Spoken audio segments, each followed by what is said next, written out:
내가 많은 백성과 나라와 방언과 임금에게 다시 예언하여 하리라.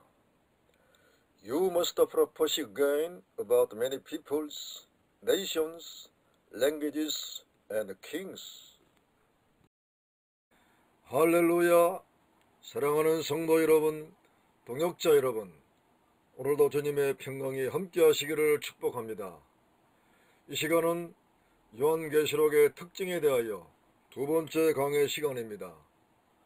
두 번째 강의 시간을 통해서 요한계시록의 특징에 대하여 더 포괄적으로 알고 확실하게 알게 되는 복된 시간이 되시기를 축복합니다.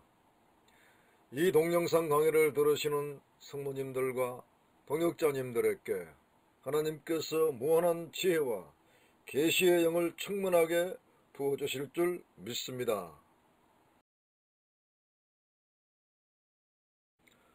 네 번째 계시록의 특징은 그 계시 형태가 상징 계시와 문자적 계시가 크게 주를 이룬다는 사실입니다. 이것을 분별하지 못하고 한쪽 면으로만 계시록을 해석하게 되면 계시록 해석은 아주 이상한 해석이 되어버리고 주님의 의도와는 전혀 다른 방향으로 흘러가기 쉽습니다. 계시록의 말씀은 한 구절 해석보다 더 중요한 것은 그 계시된 말씀이 어떤 계시 형태인가를 먼저 분별하는 것이 대단히 중요합니다. 세대주의 신학을 신봉하시는 분들은 계시록을 거의 문자적 해석법을 취합니다. 반면에 계시록을 무철론설에 입각하여 보시는 분들은 주로 영해만 하려고 하는 경향성을 가지고 있습니다. 계시록의 계시 중 상징으로 된 계시는 해석의 원리, 말씀의 원리를 따라 영해를 해야 하고 반대로 여자적 계시는 문자 그대로 보면 됩니다. 계시록은 대체적으로 상징 계시가 많습니다. 그러나 문자 그대로 볼 계시도 많다는 사실을 절대 간과하면 안 됩니다.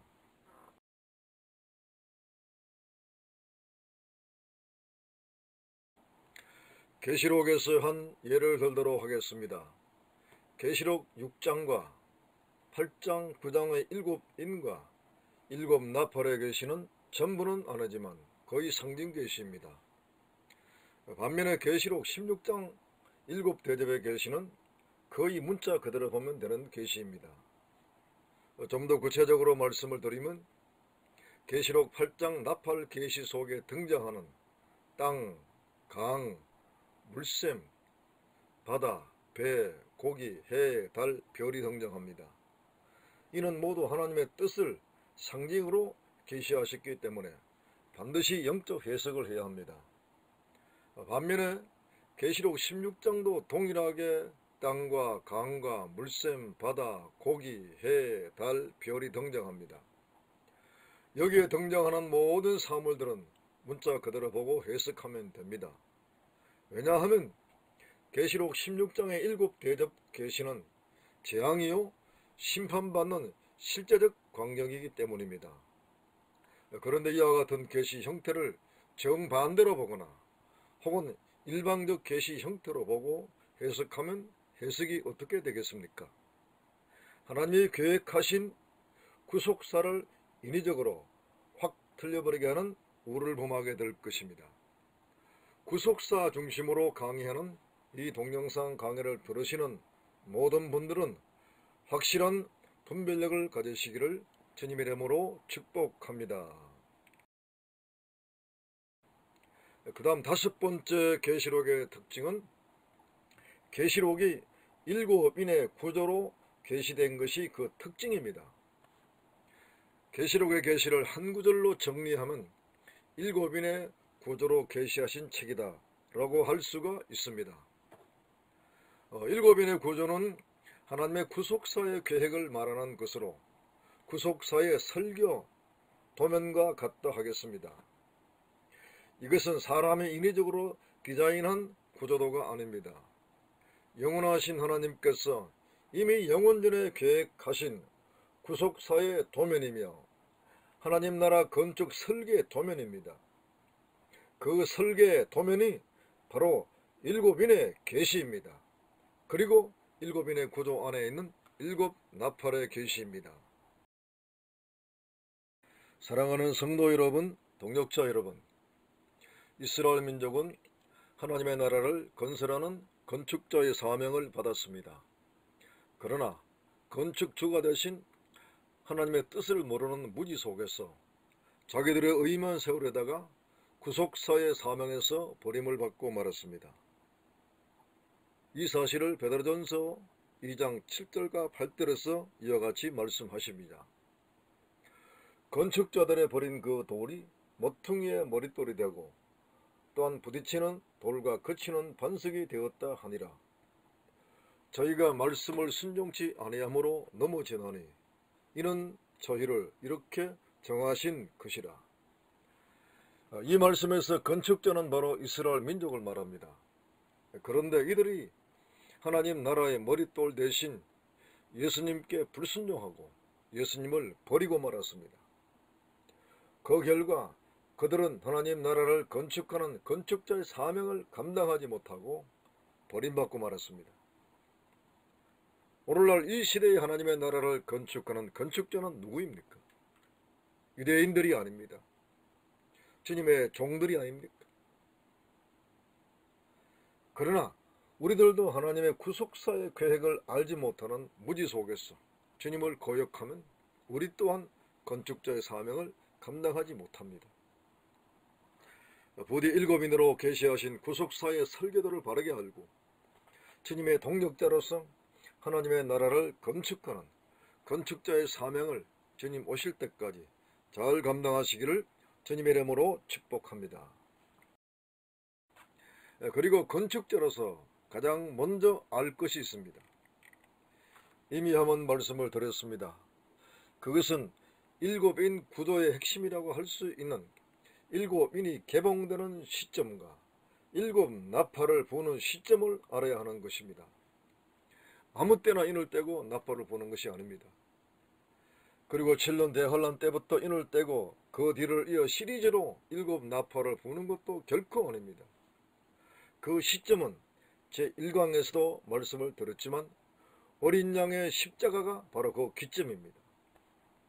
일곱인을 개봉하는 시점도 일곱 나팔을 부는 시점도 십자가가 바로 그 기점입니다. 왜냐하면 일곱인의 계시는 예정 계시이고 일곱 나팔은 그 예정이 성취되는 실현 계시가 되기 때문입니다. 또 일곱인의 계시는 구속사의 목차 계시 같은 형태이고 일곱 나팔은 목차 계시 같은 일곱인 계시의 내용 계시가 되기 때문입니다. 결국 일곱인의 계시와 일곱 나팔의 계시는 그 본질적 내용이 다른 내용이 아니라 같은 구속사의 내용입니다. 예언의 전면은 박해자들을 통하여 교회와 성도들이 환난받는 모습이지만 그 자체가 구속사를 이루는 내용입니다. 일곱 나팔의 계시 내용을 보십시오. 그 계시된 말씀의 전면은 그이가 성도들과 하나님의 교회가 환난받고 박해받는 내용들입니다. 그러나 그 이면에 그들의 고통과 그들의 환난과 그들의 모든 고난받는 그 자체가 구속사를 이루는 거룩한 역사가 되었다는 사실을 우리가 계시록의 일곱인의 구조 속에서 볼 수 있는 눈이 열려야 합니다. 더 자세한 내용은 본문강에서 말씀을 드리겠습니다.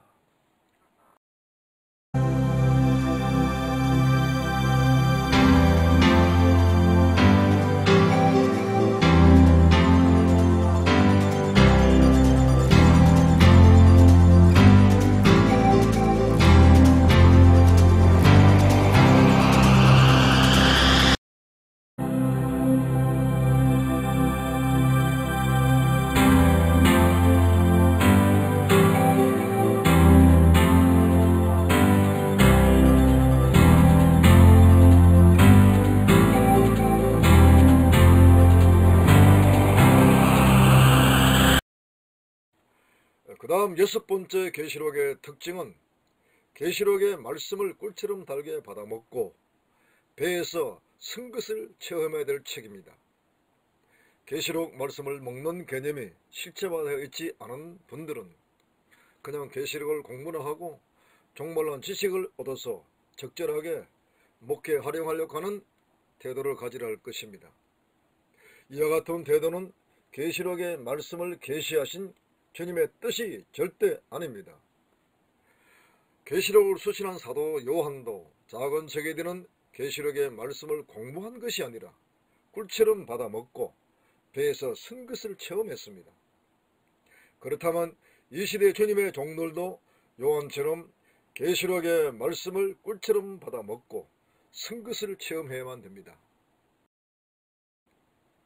사랑하는 성도 여러분, 동역자 여러분, 갈망하고 사모하는 마음으로 계시록에 드는 작은 책의 말씀을 꿀처럼 맛있게 먹기를 바랍니다. 걸림돌이 많을 것입니다. 계시의 말씀을 내 영으로 받아 먹지 못하게 하는 걸림돌이 무엇인가를 면밀하게 살펴보시기 바랍니다.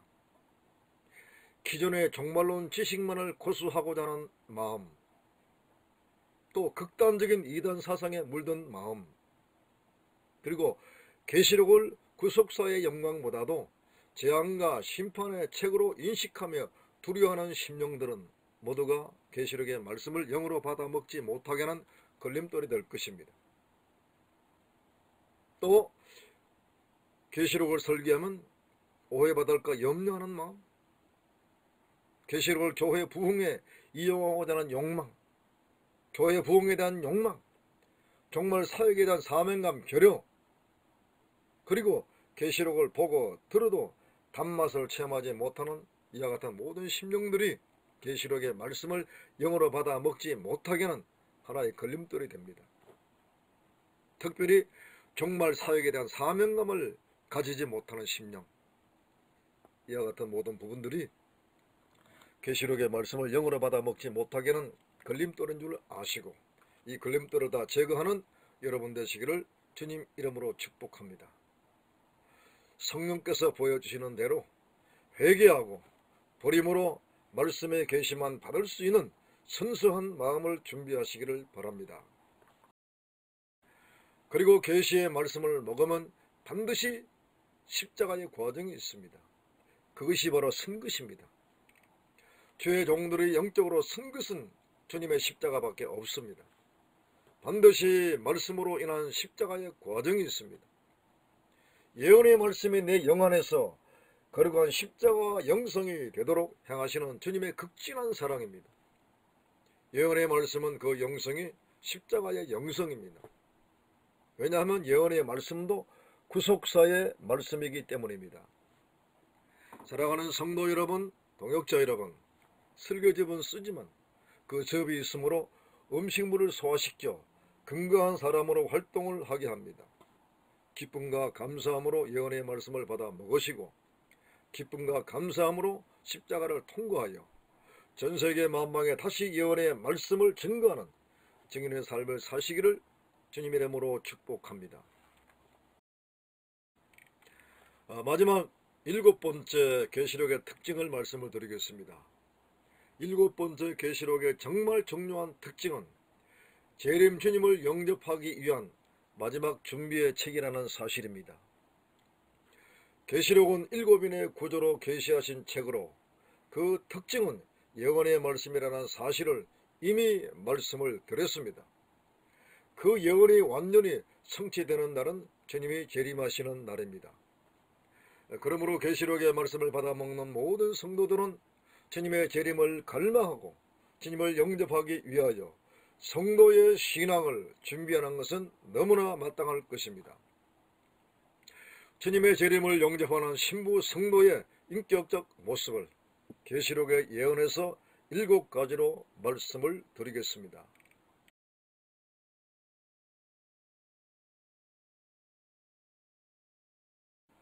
첫째, 계시록 1장 20절에서 말씀하십니다.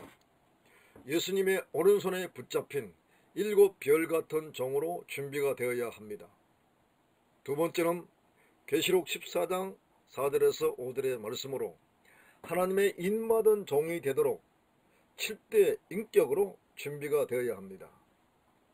그 다음 세 번째는 계시록 10장 8절에서 10절의 말씀으로 펴놓인 작은 책을 꿀처럼 받아먹고 선 십자가의 과정을 반드시 통과해야 되는 것입니다. 네 번째는 계시록 11장 1절에서 3절의 말씀으로 청량받고 굵은 베옷 입은 두 증인으로 준비가 되어야 합니다.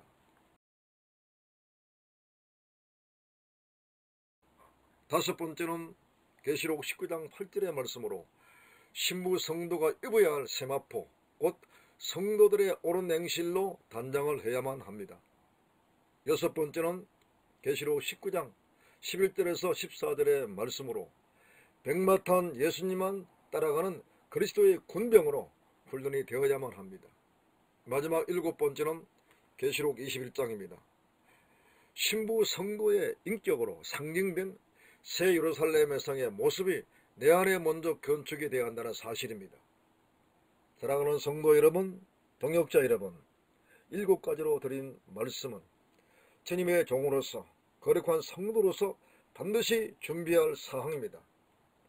이것은 주님이 계시로 명령하신 말씀입니다. 해도 되고 안 해도 되는 그런 말씀이 아닙니다. 주의 재림을 사모하며 종말의 사명자라는 사명감이 불타는 종들이라면 반드시 자신의 인격 속에 이루어야 할 핵심 진리입니다. 주님의 종이 말씀대로 준비될 때에 그 종이 목회하는 교회는 저절로 주님을 영접하는 일곱 금초대와 같은 교회, 또 해를 입은 여인 같은 교회로 준비가 될 것입니다. 아멘. 할렐루야.